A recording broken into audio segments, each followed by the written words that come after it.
Good afternoon વિદ્યાર્થી મિત્રો, કેમ છો બધા? મજામાં ને? કેવી ચાલે છે તમારી બધાની તૈયારી? સરસ જ ચાલતી હશે NMMS ની. તમે બધાએ બહુ જ સારી તૈયારી કરી છે અને હજુ સારી તૈયારી કરતા રહેશો. આજે આપણે NMMS ના સેટ સેશન અંતર્ગત સામાજિક વિજ્ઞાનમાં અંગ્રેજ શાસનની ભારત પર કેવી અસર થઈ એ વિશે ચર્ચા કરીશું.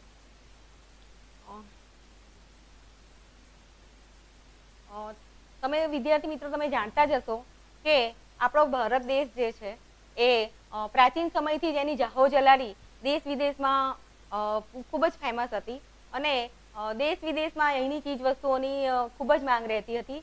વિદેશથી પણ લોકો વેપાર કરવા માટે ભારતમાં આવતા હતા અને એની સંસ્કૃતિ અને સમૃદ્ધિથી અંજાઈ જતા હતા અને એનાથી એ લોકો ભારતમાં આવવા માટે તત્પર રહેતા હતા. હવે એ સમય દરમિયાન આરબો અને વાયવ્ય સરહદીથી ઘણા બધા લોકો ભારત દેશમાં વેપાર કરવા માટે આવતા હતા. એમાં ઘણી બધી પ્રજા ભારતમાં આવેલી છે, તમે જોઈ શકો છો. એમાં પ્રાચીન સમયથી લઈને અત્યાર સુધી ઘણી બધી પ્રજાએ ભારત પર શાસન કર્યું છે. એ બધી જ પ્રજા જે છે વિદેશી, એ પ્રજાને તમે જોશો કે એ પ્રજા બહારથી આવેલી છે પણ એ ભારતમાં આવી અને ભારતની સમૃદ્ધિ અને સંસ્કૃતિને અપનાયા છે અને ભારતના લોકો થઈને રહ્યા છે. એમણે ક્યારેય ભારત ઉપર શાસન કરવું અને ભારતમાં હાવી થવું એવું ક્યારેય કર્યું નથી. એ આ બધામાં જ એક અંગ્રેજ પ્રજા એવી છે કે જેણે ભારત દેશને ગુલામ બનાવ્યો હતો. હવે એનું પાછળ બી મોટું કારણ છે, કારણ કે જે યુરોપીય પ્રજા બધી ભારતમાં આવી એ તમને ખ્યાલ હશે કે આપણો જે યુરોપ ખંડ છે એ ઉત્તર ધ્રુવમાં આવેલો છે. પૃથ્વીનો ગોળો તમે જ્યારે નજર કરશો તો ઉત્તર ધ્રુવ તરફ જોશો તો યુરોપ ખંડ એ ઉત્તર ધ્રુવની નજીક છે અને યુરોપ ખંડમાં શીત કટિબંધમાં આવતો હોવાથી ત્યાં ઠંડી વધારે હોય છે. એટલે એ લોકો ગરમ ખોરાક ખાવાના ખૂબ જ શોખીન હોય છે અને એ ગરમ ખોરાક એ લોકો જે મરી મસાલા અને તેજાના છે એ બધો મસાલો મેળવવા માટે ભારતમાંથી વસ્તુઓની આયાત કરતા હતા. એટલે એ લોકો જમીન માર્ગે ભારતમાં આવતા હતા. પરંતુ તુર્કોએ કોન્સ્ટેન્ટિનોપલ જીતી લીધું એટલે એ જે જમીન માર્ગ હતો એ બંધ થઈ ગયો. હવે જમીન માર્ગ બંધ થઈ ગયો એટલે હવે પેલા મરી મસાલા વગર તો એમને ચાલે એવું જ નહોતું. તો પછી શું? તો એટલે એમને નવો જળમાર્ગ શોધવાની જરૂરત પડી અને એ નવો જળમાર્ગ શોધવા માટે ઘણા બધા યુરોપિયન પ્રજાએ પ્રયત્ન કર્યા. એમાં સૌથી પહેલા ભારતમાં આવનાર કોઈ પ્રજા હોય યુરોપિયન તો એ પ્રજા હતી પોર્ટુગીઝ. એના પછી આવ્યા હોલેન્ડના ડચ લોકો એટલે કે વલંદા લોકો. ત્યારબાદ આવ્યા અંગ્રેજો અને સૌથી છેલ્લે યુરોપિયન જે પ્રજા આવી એમાં હતી ફ્રેન્ચો. હવે આ બધી જ પ્રજા ભારતમાં વેપાર કરવા માટે આવી હતી અને એમનો ઈરાદો કોઈ એવો ન હતો કે ભારતના લોકો ઉપર શાસન કરે. આ બધી પ્રજામાં અંગ્રેજ અને ફ્રેન્ચો વચ્ચે વારંવાર સત્તા એમ કે હરીફાઈ થતી હતી વેપાર માટેની. એમાં છેલ્લે અંગ્રેજો આ બધી સત્તામાં હાવી થઈ ગયા અને એ ભારતમાં એમણે વેપાર કરવાનો પરવાનો મેળવી લીધો એટલે કે પરવાનગી મળી લીધી. અને ધીરે ધીરે એમણે જોયું કે ભારતના જે છે એ એમ કે એમણે સૌથી પહેલા તો ભારતના લોકોમાં ફાટફૂટ પડાવવાની કોશિશ કરી અને એમણે જોયું કે આ લોકોને કેવી રીતે અંદર અંદર લડાઈ શકાય અને વેપારીના સ્થાને હવે અમારે કેવી રીતે સત્તા હાસિલ કરવી. તો એના માટે એના પરિણામ સ્વરૂપ ભારતમાં સૌથી પહેલા જે યુદ્ધ થયું એ છે પ્લાસીનું યુદ્ધ. ઈસવીસન 1757માં જે યુદ્ધ થયું પ્લાસીનું, એનું પરિણામ એ આવ્યું કે ભારતમાં અંગ્રેજ સત્તાનો પાયો નખાયો અને જે અંગ્રેજ સત્તાનો પાયો નખાયો અને ત્યારબાદ 1764માં બક્સરનું યુદ્ધ થયું. બક્સરના યુદ્ધથી ભારતના આ જે અંગ્રેજ લોકો છે એમને આ જે સૌથી મોટો પ્રાંત છે જે બંગાળ, બિહાર અને ઓરિસ્સા, આ ત્રણેય આ તમારે યાદ રાખવાનું છે વિદ્યાર્થી મિત્રો. આ બંગાળ, બિહાર અને ઓરિસ્સાની દીવાની સત્તા એમને પ્રાપ્ત થઈ. હવે આ દીવાની સત્તા એટલે કેવી સત્તા? તો દીવાની સત્તા એટલે મહેસૂલ ઉઘરાવવાની સત્તા, બરાબર છે. હવે આપણે આગળ જોઈએ. જો તમે આ જોઈ શકો છો કે ભારતમાં એમણે સૌથી પહેલા તો બંગાળ, બિહાર અને ઓરિસ્સામાં પોતાની સત્તા સ્થાપિત કરી છે. તો જો એમની નજર ચારે બાજુ છે, તમને દેખાય છે, બરાબર ને. ધીરે ધીરે એમણે ભારતના કયા વર્ષમાં ક્યાં ક્યાં સત્તા પ્રાપ્ત કરી છે એ બધું તમે કોઈ ભારતનો કોઈ ભાગ એવો નથી. તમે આ ભારતનો નકશો છે એ આપણી આઝાદી પહેલાનો છે. એમાં પાકિસ્તાન અને અફઘાનિસ્તાન પણ એમાં આવી જાય છે અને આ બાજુ બાંગ્લાદેશ. એ બધું જ પહેલા ભારતનો જ એક ભાગ હતું પણ 1947માં આપણે ભારતના ભાગલા થયા અને પછી હવે અત્યારે જે આપણી પાસે છે પાકિસ્તાન વગરનું છે એ ભારત છે, બરાબર છે. હવે તમે જુઓ કે ભારતની જે આર્થિક સમૃદ્ધિની મેં વાત કરી એ 18મી સદી સુધી એટલે કે ઔરંગઝેબ જે છે મોગલ બાદશાહ હતો, એના સમયમાં 1707માં એનું અવસાન થયું ત્યાં સુધી અકબંધ હતી.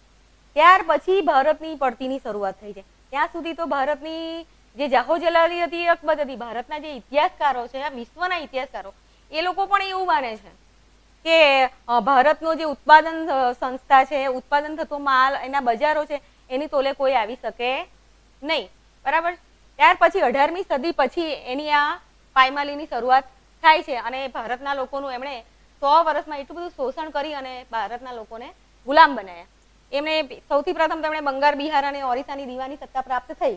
એનો મતલબ એ થયો કે મહેસૂલ ઉઘરાવે એટલે પોતાનું આવકનું એક સાધન એમણે એને બનાવી દીધું. પોતાની આવકમાં એનાથી એને વધારો થવા લાગ્યો. એનો મતલબ શું થયો કે ભારતના લોકોને મહેસૂલ એમ કે ભરવું હોય તો એ ગમે તે રીતે એમને મહેસૂલ ભરવું પડતું હતું. એમને છેવટે પોતાના દર દાગીના અને ઘર ગીરવે મૂકીને પણ મહેસૂલ ભરવું પડતું હતું અને આ રીતે તો ઘણીવાર મહેસૂલ ના ભરી શકે તો પોતાના શું કહેવાય ઢોર ડાખર અને પોતાની જમીનો પણ સાહુકારોને વેચી અને ગીરવે મૂકીને સાહુકારોની વ્યાજખોરી પ્રથાનો એ લોકો ભોગ બન્યા હતા. ત્યારબાદ છે આ જે ચિત્ર દેખાય છે તમને લોકોને, એ છે ગવર્નર જનરલ કોર્નવાલિસ. આ ગવર્નર જનરલ કોર્નવાલિસ અને એની કાયમી જમાબંધી. આ ગવર્નર જનરલ કોર્નવાલિસ જે હતો એણે ભારતમાં કાયમી જમાબંધી નામની એક જમીન મહેસૂલની પદ્ધતિ અમલમાં મૂકી. આ કાયમી જમાબંધીનો મતલબ એવો થાય છે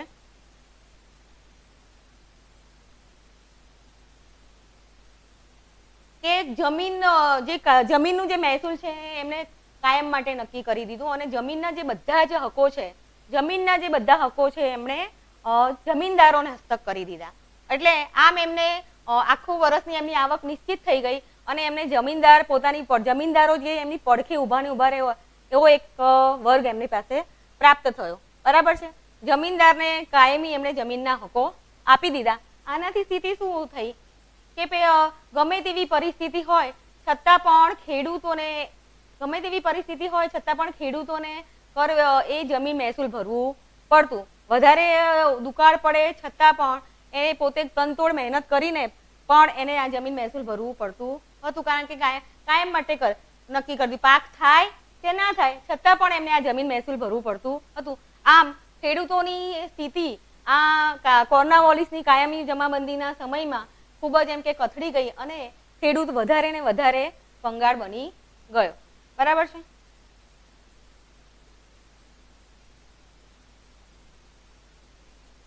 હવે આપણે થોડા પ્રશ્નો જોઈશું કે કયા જ ગવર્નર જનરલે કાયમી જમાબંધી નામની મહેસૂલ પદ્ધતિ અમલમાં મૂકી. તો તમને આ જે નીચે આપેલા છે એ તમને ખબર હોવી જોઈએ કે આ બધા જ ગવર્નર જનરલ છે ભારતમાં. એમાં લોર્ડ ડેલહાઉસી, તો લોર્ડ ડેલહાઉસી માટે તમારે એટલું યાદ રાખવાનું કે એણે ખાલસા નીતિ એની અમલમાં મૂકી હતી. વોરન હેસ્ટિંગ એના સમયમાં કલેક્ટર નામનું પદ એ તમારે ખાસ યાદ રાખવાનું છે. ત્યારબાદ છે કોર્નવાલિસ. એ આપણો જવાબ શું છે? કોર્નવાલિસ. એણે કાયમી જમાબંધી નામની પદ્ધતિ અમલમાં મૂકી હતી. તો આપણો જવાબ શું આવશે? કોર્નવાલિસ. અને લોર્ડ વિલિયમ બેન્ટિંગ એને ઉદાર જનરલ ગવર્નર તરીકે ઓળખવામાં આવે છે.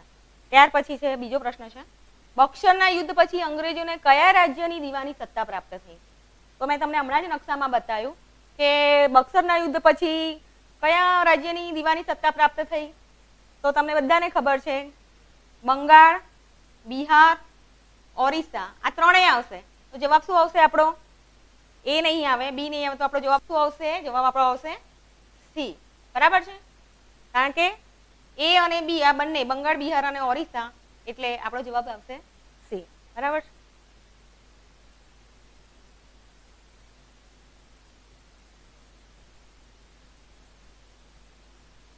ત્રીજો પ્રશ્ન છે, બંગાળમાં ભીષણ દુષ્કાળ કઈ સાલમાં પડ્યો?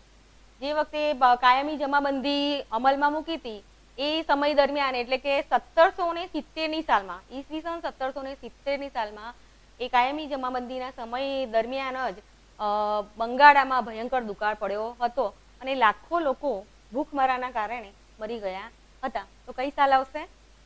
1770. બરાબર છે. આપણો જવાબ શું આવશે? બી. તમને કન્ફ્યુઝ કરવા માટે એને લાગે વળગતા ઘણા બધા આંકડા મૂકતા હોય છે, પણ તમારે અમુક સાલો એવી હોય કે તમારે એકદમ પરફેક્ટ યાદ રાખવી પડે. ઇતિહાસની અમુક એવી ઘટનાઓ છે જેની તમારે એકદમ ચોક્કસ રીતે ધ્યાન રાખવું પડે. દાખલા તરીકે તમે જુઓ તો 1757 કહે એટલે તમારા મગજમાં તરત જ ક્લિક થવું જોઈએ કે 1757 એટલે, તો 1757 એટલે પ્લાસીનું યુદ્ધ. કોઈ તમને એમ કે 1764 તો 1764 એટલે બક્સરનું યુદ્ધ. સાલ તમારે મહાવરો કરીને યાદ રાખવાની છે.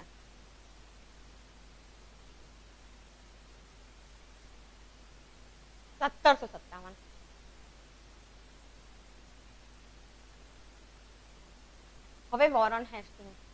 હવે વોરન હેસ્ટિંગના એ ગવર્નર જનરલના સમયમાં જમીન મહેસૂલ જે ઉઘરાવનાર હતા એ વ્યક્તિનું નામ શું હતું? એ વ્યક્તિ હતી કલેક્ટર. આ કલેક્ટરો જે છે જમીન મહેસૂલ ઉઘરાવવા સિવાય પણ શું કામ કરતા હતા? તો જમીન મહેસૂલ ઉઘરાવવા સિવાય પણ એ ન્યાય આપવાનું એટલે કે ન્યાયાધીશનું કામ કરતા હતા. હવે એ ન્યાયાધીશનું કામ કરતા હતા એટલે આના કારણે ભારતના જે ગામડાઓ છે એની જે ગ્રામ સ્વરાજ્યની સંસ્થાઓ છે, ગ્રામ સ્વરાજ્યની સંસ્થાઓ એ શું થઈ? નાશ પામી. કારણ કે આ ગ્રામ સ્વરાજ્યની સંસ્થાઓ જે છે ભારત દેશના કરોડરજ્જુ સમાન હતી. એ પોતાના એમાં એમ કે પોતે એક પ્રજાસત્તાક ગામડું હતું. એ પોતાના નિર્ણયો જાતે જ લેતા હતા. ગમે ત્યારે ભારત ઉપર કોઈ બાહ્ય આક્રમણ થાય એ સમય દરમિયાન પણ તમે જુઓ તો ગામડાની જે પ્રજા છે એ એનો સામનો કરવા માટે અડીખમ ઊભી રહેતી હતી. તો આ બધી જે વહીવટી કામો છે બધા આ વોરન હેસ્ટિંગના સમયના, એના કારણે ભારતના લોકોની પુરાણી જે ગ્રામ સ્વરાજ્યની સંસ્થાઓ હતી એનો નાશ થયો. હવે સમાજ સુધારણાની રીતથી ભારતીયોમાં ભય, એનો મતલબ એ થાય કે લોકો સમાજ સુધારણા માટેના ઘણા બધા કાર્યો કરતા હતા કે જેનાથી ભારતના લોકોનો વિશ્વાસ જીતી શકાય. એમાં એ લોકો એવું કાર્ય કરતા હતા કે ભારતમાં જે ખ્રિસ્તી મિશનરીઓ છે એ દ્વારા એ લોકો ભારતના લોકોને ખ્રિસ્તી ધર્મ ઈરાદાપૂર્વક અંગીકાર કરાવતા હતા એવું ભારતના લોકોને લાગતું હતું. એ હેતુથી અને એ સિવાય પણ આગ્રામાં બહાર એવું ફરમાન પાડવામાં આવ્યું હતું કે ભારતના લોકો જ્યારે પણ અંગ્રેજ સામે મળે તો એને શું કરવાનું? દૂરથી સલામ ભરવાની. તો આનાથી પણ ભારતના લોકોમાં સામાજિક બધી અસરો છે. આ સામાજિક અસરો એ થઈ કે ભારતના લોકો ખૂબ જ રોષે ભરાયા અને એમનામાં અંગ્રેજો માટે ખૂબ જ અસંતોષ ઊભો થયો. હવે આપણે એના લગતા સવાલ જોઈશું.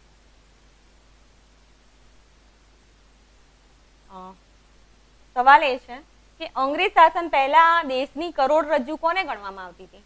હવે કરોડરજ્જુ એટલે તમને ખબર જ છે કે કરોડરજ્જુ એટલે આપણા શરીરમાં પણ જો કરોડરજ્જુ ના હોય તો શરીર કાર્ય કરી શકે નહીં. તો અંગ્રેજ શાસન અને પ્રાચીન સમયમાં પણ આપણા દેશની જે કરોડરજ્જુ સમાન કોઈ સંસ્થા હોય તો એ સંસ્થા હતી ગ્રામ સ્વરાજ્યની સંસ્થા. એટલે કઈ જવાબ આવશે?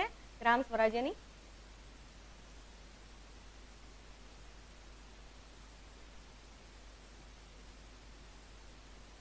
જવાબ આવશે ગ્રામ સ્વરાજ્યની સંસ્થા. હવે વોરન હેસ્ટિંગના સમયમાં મહેસૂલ ઉઘરાવવાનું કામ કોને સોંપવામાં આવતું હતું? તો મેં હમણાં જ કહ્યું તમને કહ્યું એમ જ કે વોરન હેસ્ટિંગના સમયમાં મહેસૂલ ઉઘરાવવાનું કાર્ય કલેક્ટરને સોંપવામાં આવતું હતું. બરાબર છે?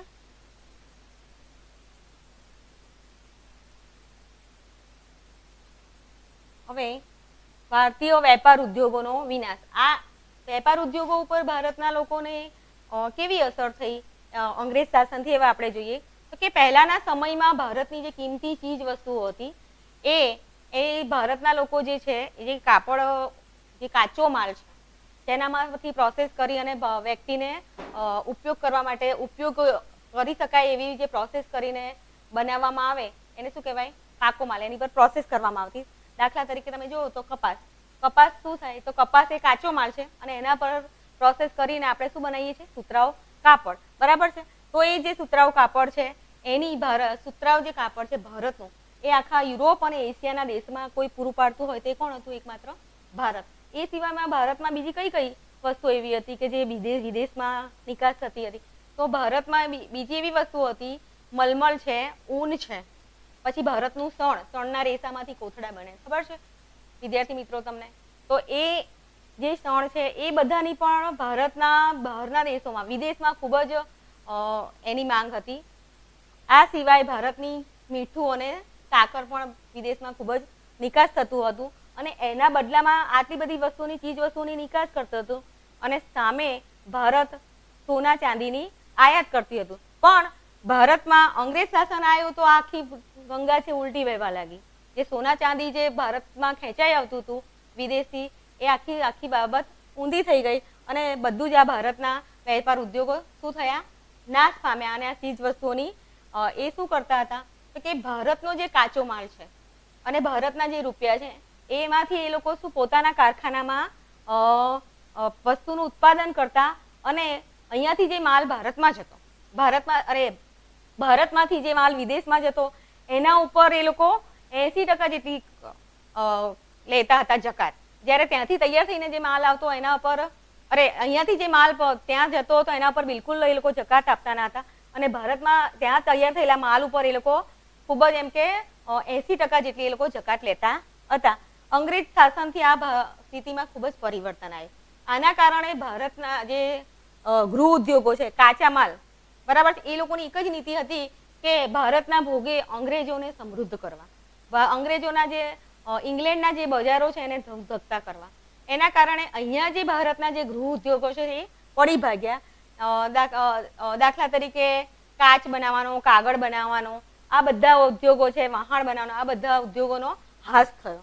અંગ્રેજોની નીતિથી ભારતના લાખો કારીગરો બેકાર થયા. આ બધા જે ગૃહ ઉદ્યોગો છે પડી ભાગે તો શું થાય? તો ભારતના લોકો શું હતા? બેકાર બને અને વધારે ને વધારે ગરીબ બનવા લાગ્યા. હવે આ પ્રશ્નો જોઈએ આપણે થોડા. અંગ્રેજોએ કેટલા ટકા જકાત હિંદના કાપડ પર નાખી હતી? તો અંગ્રેજોએ 80%.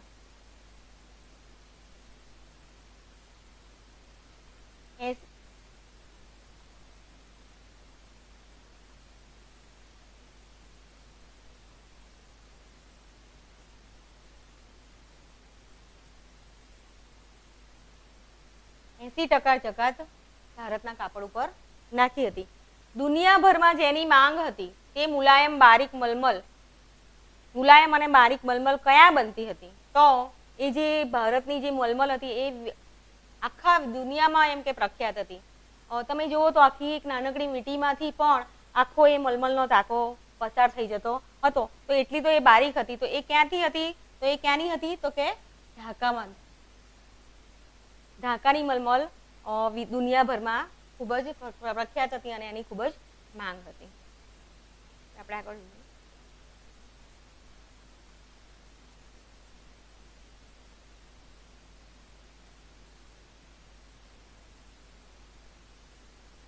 આપેલ ચિત્ર કઈ પરિસ્થિતિ દર્શાવે છે? હવે આ ઘણીવાર આવા સવાલ પણ પૂછતા હોય છે, તો એ ચિત્ર જોઈને તમને એનો જવાબ આપતા આવડવું જોઈએ. તમે જુઓ તો અહીંયા 4 ઓપ્શન આપેલા છે. તમને આ ચિત્રનું બરાબર નિરીક્ષણ કરો તો તમને શું દેખાય છે? એક તો બરબાદ થયેલ ખેડૂત વર્ગ, પાયમાલ થયેલ વેપારી વર્ગ, બરબાદ થયેલ સામાન્ય વર્ગ કે એક પણ નહીં. તો તમને શું લાગે છે આ ચિત્ર પરથી? તમને અંદાજ આવી શકે છે કે આ જવાબ શું આવશે? બરબાદ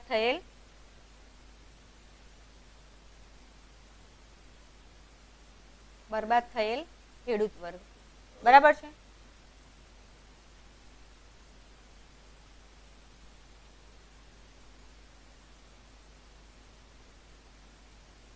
હા, તમે આ ચકેડું અને આ બધું જે મૂકેલું છે, એક બેન લમણે હાથ દઈને મૂક્યા છે, પછી પાવડા જેવું પણ દેખાય છે. એના આધારે તમને ખ્યાલ આવી શકે છે આ નક્કી કે આ ખેડૂત હશે. આ દેખાય છે, તમે આ જોઈ શકો છો આ ચકેડું. બરાબર છે?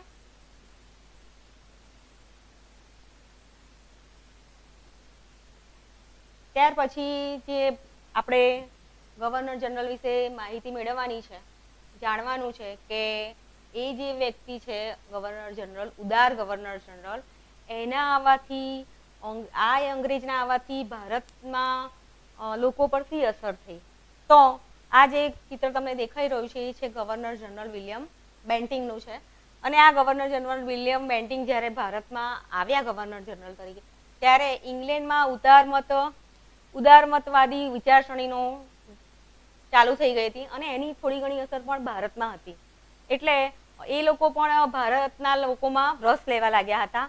અને બીજું એક કારણ એ પણ હતું કે એ ગવર્નર જનરલ તરીકે એને એવું લાગ્યું કે ભારતના લોકોમાં જો અસંતોષ થશે તો એ લોકોમાં એકતા આવશે અને એકતાને કારણે પછી એ લોકો બધા ભેગા થઈ અને અમને અહીંયાથી હાંકી કાઢશે.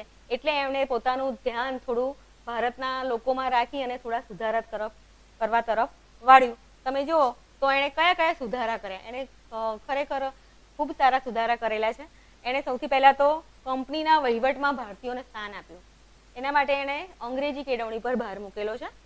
બીજું છે, એણે અદાલતોમાં માતૃભાષાનો ઉપયોગ કરવાની છૂટ આપી. પહેલા અદાલતોમાં કોઈને કંઈ રજૂઆત કરવી હોય તો આપણે કરી શકતા નહીં, કારણ કે એ લોકો એમની અંગ્રેજી ભાષામાં જ કરતા.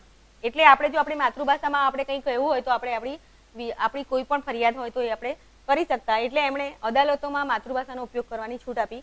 બીજું છે, એણે સતી થવાનો રિવાજ અટકાવતો કાયદો. સૌથી સારામાં સારું એ છે, એનો જે સુધારો તો એ છે કે એણે સતી થવાના કાયદા જે છે, જે બહુ જ ક્રૂર રિવાજ હતો. જ્યારે કોઈ સ્ત્રીનો પતિ મરી જાય છે ત્યારે એને શણગાર સજી અને પોતાના પતિના સાથે એને ઢોલ નગારા વગાડી અને સ્મશાને લઈ જવામાં આવતી. અને એ સ્ત્રી છે એ પોતાના પતિનું ખોડામાં અને અગ્નિમાં એની સાથે જીવતી જીવતી બળી જતી હતી. ઘણી પણ જગ્યાએ અત્યારે પણ આવો કુરિવાજ ચાલે છે. તો એ જ કુરિવાજ અટકાવવા માટે આપણા ભારતના બી ઘણા બધા સુધારકોએ કાર્ય કરેલા છે. એવા એક સુધારક છે રાજા રામમોહન રાય. એ ઘણા સમયથી આ સતી પ્રથા અટકાવવા માટેનો પ્રયત્ન કરતા હતા, પણ છેવટે વિલિયમ બેન્ટિંગના સમયમાં ઈસવીસન 1829ની સાલમાં સતી પ્રથાને અટકાવવાનો એક કાયદો અમલમાં આવ્યો. બરાબર છે. ત્યારબાદ એણે ભારતમાં એવો ઠરાવ પસાર કરવામાં આવેલો કે દર વર્ષે કંપની એટલે ઈસ્ટ ઇન્ડિયા કંપની ભારતમાં 1 લાખ રૂપિયા જે છે એ શિક્ષણ પાછળ ખર્ચશે. પણ ખરેખર એવો અમલ થતો નહોતો. એવું ધ્યાન જ્યારે આના વિલિયમ બેન્ટિંગને આવ્યું એટલે એણે ભારતમાં શિક્ષણ સમિતિની રચના કરી. અને એના સમયમાં એક ધારાશાસ્ત્રી હતા મેકોલે, એ કાયદાશાસ્ત્રી હતા, અને એમણે ભારતના લોકોને કે અંગ્રેજી શીખે એટલે અંગ્રેજી કેળવણી ઉપર એમણે ભાર મૂક્યો. અને ધીરે ધીરે ભારતમાં અંગ્રેજી કેળવણીની શરૂઆત થઈ. અને ભારતના લોકો પહેલા તો ભારતના લોકોને એવું લાગ્યું કે આ લોકો અમારી જે પુરાણી જે અમારા રિવાજો છે એનો હાસ કરવા માંગે છે અંગ્રેજી કેળવણી ભારતમાં લાવીને. અમારી જે પુરાના વેદ ને બધું છે અમને ભૂલાઈ દેશે. પરંતુ જેમ જેમ આ લોકો અંગ્રેજી કેળવણી લેતા થયા એમ એમ એમનામાં ભારતમાં એક નવા જ પ્રકારનો મધ્યમ વર્ગ અસ્તિત્વમાં આવ્યો. અને એ નવો જે મધ્યમ વર્ગ અસ્તિત્વમાં આવ્યો એ કંઈક અલગ રીતે વિચારતો હતો. એ એવું વિચારતો હતો કે જો અમે અંગ્રેજી કેળવણી લઈશું તો એ વિશ્વના પ્રવાહોથી પણ માહિતગાર થશે અને એ લોકો અંગ્રેજોની સામે લડી શકે એક થઈને. એ માટે બી ભારતમાં અંગ્રેજીની કેળવણીની શરૂઆતે આપણે એને પોઝિટિવ લઈ શકીએ છીએ. હવે થોડા સવાલો આપણે જોઈ લઈએ. પહેલો સવાલ છે, સતી થવાનો રિવાજ અટકાવતો કાયદો કોને અમલમાં મૂક્યો હતો? તો આ 3-4 જે ગવર્નર જનરલ છે એના સુધારા આપણે ઘણીવાર આપણને એમ કે મિક્સ થઈ જતા હોય છે, આપણને એવું થતું હોય. પણ આપણે એકદમ શાંતિથી 2-3 વાર જોઈશું તો આપણને કાયમ માટે યાદ રહી જાય. ધારો કે આપણે એમ બોલીએ કે સતી થવાનો કાયદો એટલે તરત મગજમાં એમ ક્લિક થવું જોઈએ કે સતી થવાનો કાયદો એટલે લોર્ડ વિલિયમ બેન્ટિંગ. બીજું, તમને ડેલહાઉસી કહે એટલે તમને એની ખાલસા નીતિ, વેલેસ્લી કહે એટલે તરત જ મગજમાં ક્લિક થવું જોઈએ કે સહાયકારી યોજના. બરાબર છે. તો આમાં જવાબ શું આવશે? William Bentinck.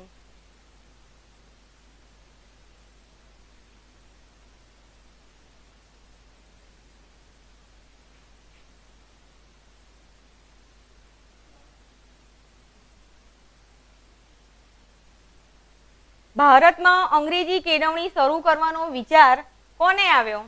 તો કોને આવ્યો? તો તમે જુઓ તો અહીંયા નીચે 4 ઓપ્શન આપેલા છે, એ પણ સમજવા જેવા છે. એમાંથી આ 2 ઓપ્શન ખાસ સમજવા જેવા છે કે ચાર્લ્સ વુડ એ પણ શિક્ષણ સાથે જ સંકળાયેલી વ્યક્તિ છે અને એ લોર્ડ ડેલહાઉસીના સમયમાં હતી.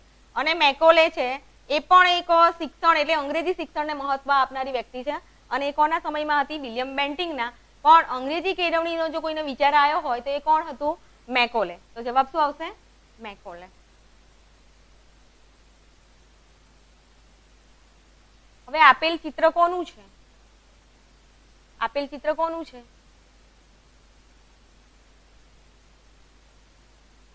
તો તમે ધ્યાનથી જોશો કે આપેલું ચિત્ર છે એ ગવર્નર જનરલ કોર્નવાલિસનું છે. કોનું છે?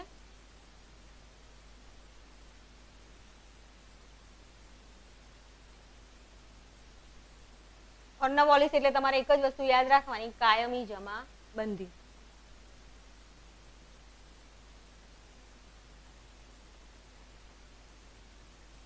ભારતમાં સર્વપ્રથમ રેલવે કયા બે સ્થળો વચ્ચે શરૂ થઈ? તો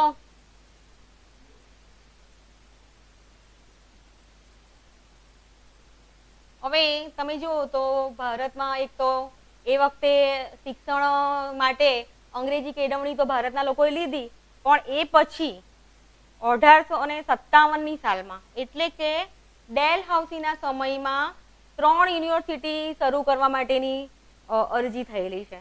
કઈ જગ્યાએ? તો કે મુંબઈ, ચેન્નઈ અને કલકત્તામાં. અને ત્યારબાદ 1857માં આ યુનિવર્સિટીની સ્થાપના થઈ છે લોર્ડ કેનિંગના સમયમાં. એ સિવાય પણ ભારતમાં જે ઔદ્યોગિક ક્રાંતિના કારણે જે ઉદ્યોગો ધમધમવા લાગ્યા હતા એના માટે માલ સામાનની હેરફેર કરવા માટે એમને યંત્રોની જરૂર પડી. તો એવા કંઈ યંત્ર હોય તો એક જગ્યાએથી બીજી જગ્યાએ સંદેશા વ્યવહારની અને વાહન વ્યવહાર દ્વારા માલ સામાનની આપ-લે કરી શકે. એટલે પોતાનો હેતુ પાર કરવા માટે એમણે ભારતમાં રેલવેની શરૂઆત કરી છે. કઈ સાલમાં? તો ઈસવીસન 1853ની સાલમાં લોર્ડ ડેલહાઉસીના સમયમાં સૌથી પહેલા મુંબઈથી થાણા વચ્ચે રેલવેની શરૂઆત થઈ છે. એટલે 1853ની સાલ તમારે યાદ રાખવાની છે રેલવેની શરૂઆત, બરાબર છે. ત્યારબાદ 1857માં યુનિવર્સિટીની સ્થાપના, અને ત્યારબાદ ભારત જેવો જે મોટો દેશ છે એ બધા દેશ ઉપર ચારે બાજુ એમ કે નજર રાખી શકાય એના માટે એમણે તાર ટપાલની શરૂઆત કરી છે અને એમાં આધુનિક પદ્ધતિ અપનાવી છે. કઈ સાલમાં? તો કે છે 1854. તો આ 3 સાલ તમારે ખાસ યાદ રાખવાની છે. એક તો 1854માં તાર ટપાલ, 1857 3 યુનિવર્સિટી અને રેલવેની શરૂઆત 1853 મુંબઈથી થાણા, બરાબર છે. તો ભારતમાં સર્વપ્રથમ રેલવે કયા બે સ્થળો વચ્ચે શરૂ થઈ છે? તો ભારતમાં સર્વપ્રથમ રેલવે મુંબઈથી થાણે વચ્ચે શરૂ થઈ.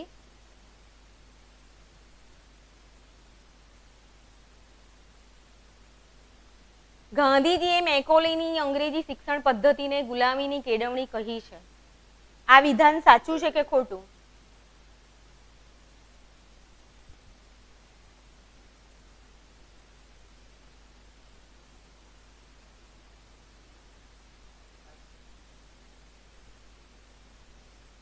બરાબર. હવે ગાંધીજી જ્યારે મેકોલેએ અંગ્રેજી શિક્ષણ પદ્ધતિ અમલમાં મૂકી તો એ એવું કહેતા હતા કે આ તો ગુલામી છે, આનાથી ભારતના લોકો વધારે ને વધારે ગુલામ બનશે. એટલે ગાંધીજીએ મેકોલેની જે અંગ્રેજી શિક્ષણ પદ્ધતિ છે એને ગુલામીની કેળવણી કહી છે. એટલે આ વિધાન શું છે? સાચું છે.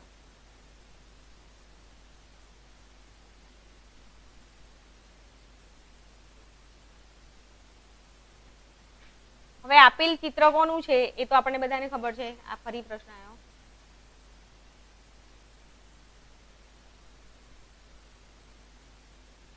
હિંદના કાપડ ઉપર કેટલા ટકા સુધીની જકાત નાખવામાં આવતી હતી? કેટલા ટકા? 80%. તો જવાબ શું આવશે? 80%. ભારતમાં આધુનિક ટપાલ અને તાર સંદેશા પદ્ધતિ ક્યારથી અમલમાં આવી? તો મેં તમને હમણાં જ કહ્યું એમ કે આપણે 3-4 સાલ છે ખાસ યાદ રાખવાની છે. તો ભારતમાં આધુનિક ટપાલ અને તાર સંદેશા પદ્ધતિ 1854ની સાલમાં અમલમાં આવી હતી.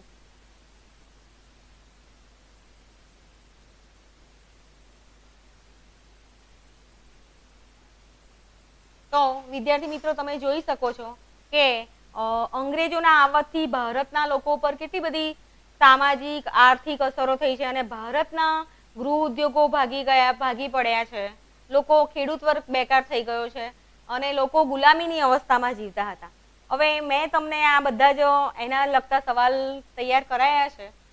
તમે બીજા બધા પણ MCQ તૈયાર કરજો અને આ MCQ પણ તમે લખી નાખજો અને તમે બધા જ NMMS ની પરીક્ષામાં પાસ થાવ એવી શુભકામના. Thank you.